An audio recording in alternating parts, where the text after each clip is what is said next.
पिछले भाग में आपने देखा कैसे हमारी आंखों से ओझल ये सूक्ष्म जीवन वायरस और बैक्टीरिया हमारी जिंदगी को नियंत्रित करते हैं, हमें बीमार करते हैं और कभी कभी बचाते भी हैं।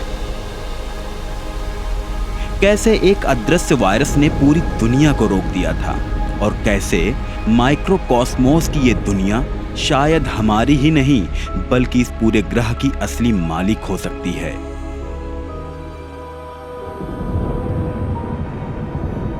हमने ये भी जाना कि वायरस सच में जिंदा हैं या नहीं। ये सवाल आज भी विज्ञान के लिए रहस्य बना हुआ है, पर एक सवाल अब भी बाकी है। क्या माइक्रोबियल लाइफ सिर्फ पृथ्वी तक सीमित है या इसका असली जन्म कहीं और हुआ था, शायद मंगल पर या फिर किसी दूरस्थ तारे की दुनिया में? अगर ऐसा है तो हम इंसान कौन हैं, पृथ्वी के वासी या किसी दूसरी दुनिया से आए मेहमान? अब हम करेंगे एक नई खोज, ऐसी खोज जो हमें वापस ले जाएगी 4.5 अरब साल पहले, जब धरती, मंगल और ब्रह्मांड की चुप्पी के बीच जिंदगी का बीज शायद बोया गया था। तैयार हो जाइए माइक्रोकॉस्मोस के दूसरे भाग के लिए, जहां हम जानेंगे क्या हमारे असली पूर्वज कहीं वायरस तो नहीं है।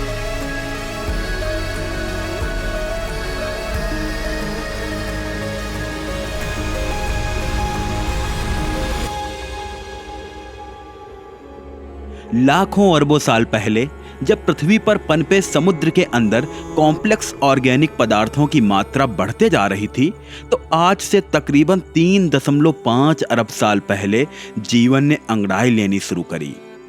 पृथ्वी पर जीवन की शुरुआत एकमात्र संयोग नहीं थी, बल्कि ये एक प्रक्रिया थी जिसमें धरती पर मौजूद मॉलिक्यूल्स किसी रासायनिक अभिक्रिया की वजह से अपने जैसे और मॉलिक्यूल्स उत्पन्न करने लगे और उनमें से ही कई बड़े मॉलिक्यूल्स ने मिलकर प्रोटोसेल्स का निर्माण किया और धरती पर जीवन की पहली नींव इसी प्रोटोसेल्स के रूप में रखी गई, जिसके पश्चात इनमें इवैल्यूएशन हुआ और वो धीरे धीरे मल्टी सेलुलर ऑर्गेनिज्म में तब्दील हुए।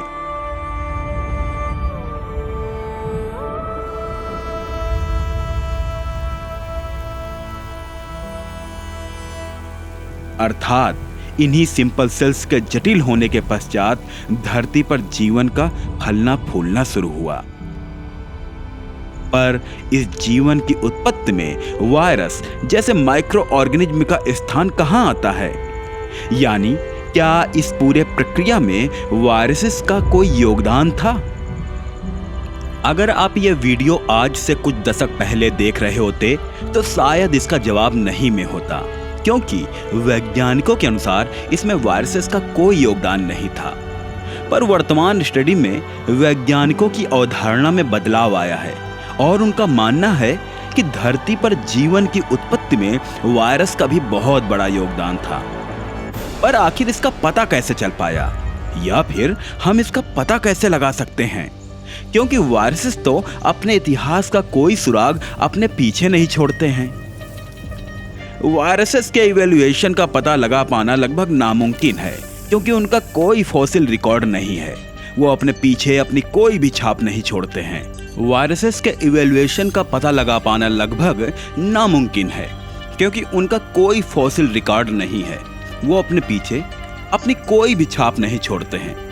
यानी कि किसी भी खुदाई, किसी भी जियोलॉजिकल रिसर्च में इसका पता लगा पाना बेहद मुश्किल है और इसलिए शायद आज तक हम यह मानते रहे हैं कि इनका हमारे जीवन की उत्पत्ति में कोई योगदान नहीं था। पर सिर्फ सबूत का न मिलना इस बात को कोई झुठला नहीं सकता है।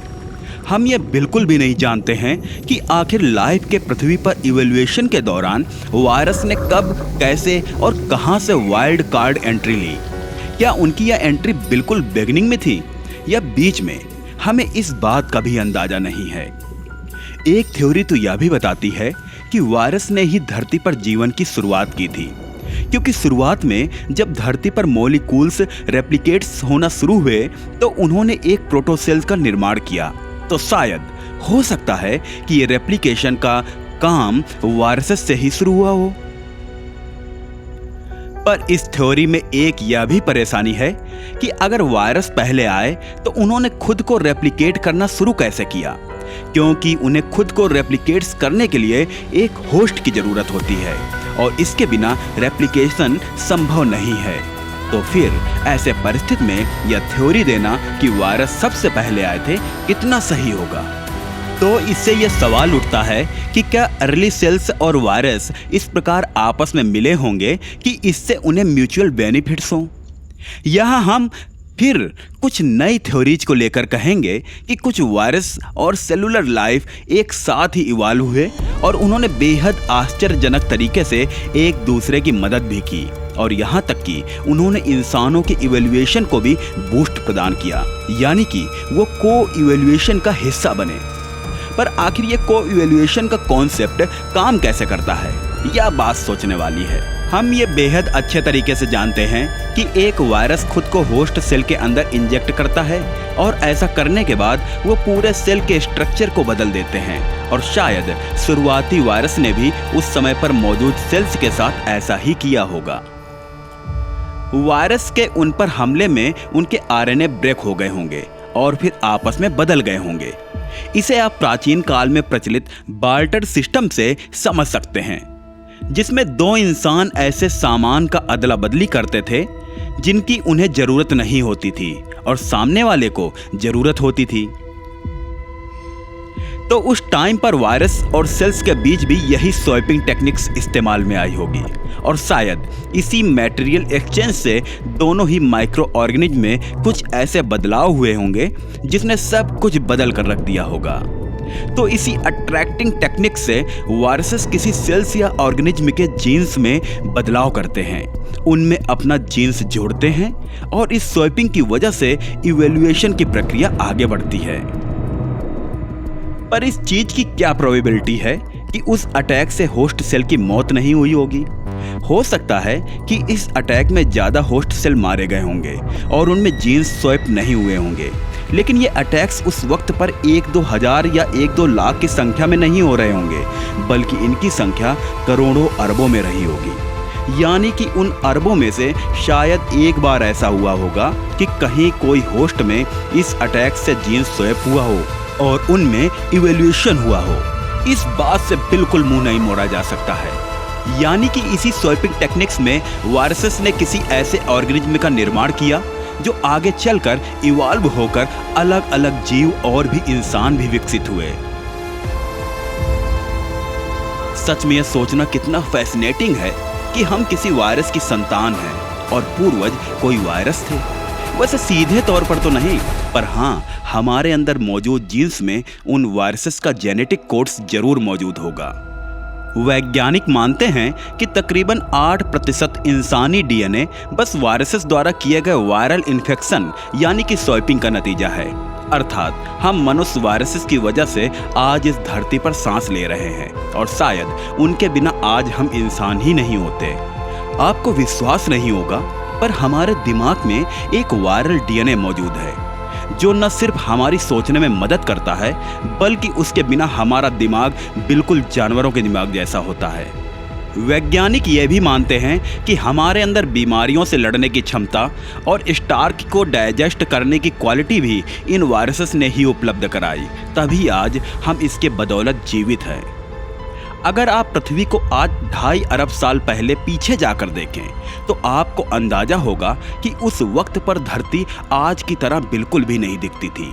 बेशक उस वक्त पर पृथ्वी पर ओशियान्स थे, समुंदर भी थे और उन समंदर में जीव भी थे, पर उसके बाहर चट्टानों और पर्वतों के अलावा एक भी जीव और पेड़ पौधे नहीं मौजूद थे।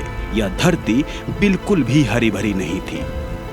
उस वक्त पर धरती पर जल के बाहर का जीवन संभव ही नहीं था, क्योंकि यहाँ एटमॉस्फेयर में ऑक्सीजन की कमी थी। पर जल में पनप रहे माइक्रोकॉस्मोस इस चीज से बिल्कुल भी प्रभावित नहीं थे। वो बिल्कुल धीरे धीरे अपना जीवन यापन कर रहे थे। पर फिर कुछ ऐसा हुआ जिसने धरती के पूरे अस्तित्व को भी बदल कर रख दिया और इसका सबूत वैज्ञानिकों को इन अजीबोगरीब पत्थर के छोटे छोटे टुकड़ों में देखने को मिलता है, जिसे साइंस की भाषा में स्ट्रोमोटोलाइट्स कहते हैं। इस स्ट्रोमोटोलाइट्स को हम एक माइक्रोबियल शहर कहें तो ज़्यादा सही होगा, क्योंकि ये चट्टान शहरों में मौजूद बहुमंजिला इमारतों की तरह होती हैं, जहां इंसान तो नहीं पर बहुत सारे बैक्टीरिया अपना घर बनाकर रहते हैं, और इनमें साइनोबैक्टीरिया सबसे प्रमुख है। पर अब आप सोच रहे होंगे कि आखिर ये साइनोबैक्टीरिया से इवैल्यूएशन का क्या कनेक्शन? तो आपको बता दें, यही वो बैक्टीरिया हैं जो फोटोसिंथेसिस की प्रोसेस से अपना भोजन बनाती हैं। वही फोटोसिंथेसिस जो आज धरती पर मौजूद पेड़ पौधों में होता है और जिसका बाय प्रोडक्ट ऑक्सीजन होता है। तो आज से 2.5 अरब साल पहले इन्हीं साइनोबैक्टीरिया ने सूर्य से ऊर्जा लेकर पानी और कार्बन डाइऑक्साइड की मदद से फोटोसिंथेसिस का प्रोसेस किया, और इसके बाय प्रोडक्ट में निकला ऑक्सीजन धीरे धीरे पृथ्वी के वातावरण में घुलने लगा। पर ऑक्सीजन नाम का यह बायो प्रोडक्ट बेहद खतरनाक था। ऐसा इसलिए क्योंकि यह गैस हर किसी के साथ कंबाइंड हो जाती है। उदाहरण के लिए आप लोहे का जंग लगना ही ले सकते हैं। यहाँ लोहे की बाहरी सतह के साथ कंबाइन होकर ऑक्सीडेशन की प्रक्रिया शुरू कर देते हैं और लोहे जैसे ठोस मेटल को कमजोर कर देते हैं। और इसलिए जब पहली बार साइनोबैक्टीरिया ने ऑक्सीजन को बाय प्रोडक्ट के रूप में एटमॉस्फेयर में रिलीज किया, तो यह बाकी गैसेस के साथ मिलकर कुछ ऐसा रिएक्शन करने लगी जिसने धरती पर पानी में मौजूद माइक्रोबियल लाइफ को नुकसान पहुंचाना शुरू कर दिया। पर इनमें से कुछ बैक्टीरियाज भी ऐसे थे जिन्होंने ऑक्सीजन का फायदा उठाना भी शुरू कर दिया। दरअसल वो इसका इस्तेमाल करके अपना मेटाबॉलिज्म बढ़ाने लगे और धीरे धीरे यूनिसेलुलर से मल्टीसेलुलर ऑर्गेनिज्म में तब्दील होने लगे।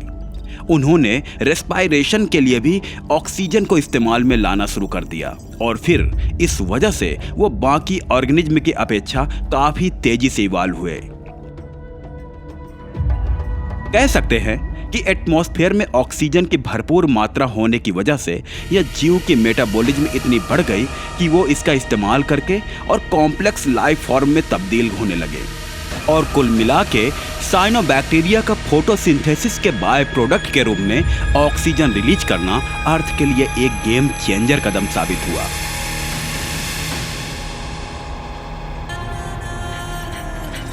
यानी कि धरती पर मौजूद सारे single cell organism multi cellular organism में तब्दील होने लगे, और इससे अर्थ की पूरी जियोलॉजी में बदलाव आना शुरू हो गया। और कहा जा सकता है कि यही वो वक्त था जब धरती पर हरियाली पनपनी शुरू हुई होगी। इस पूरे इवेंट को वैज्ञानिक द ग्रेट ऑक्सीडेशन इवेंट कहकर बुलाते हैं, और इसे पृथ्वी के इतिहास का सबसे अहम घटना और सबसे गेम चेंजर घटना भी कही जाती है। और आज तकरीबन 2.5 अरब साल यही माइक्रोकॉस्मोस हमें यहाँ के वातावरण में जीवित रखने का काम करता है।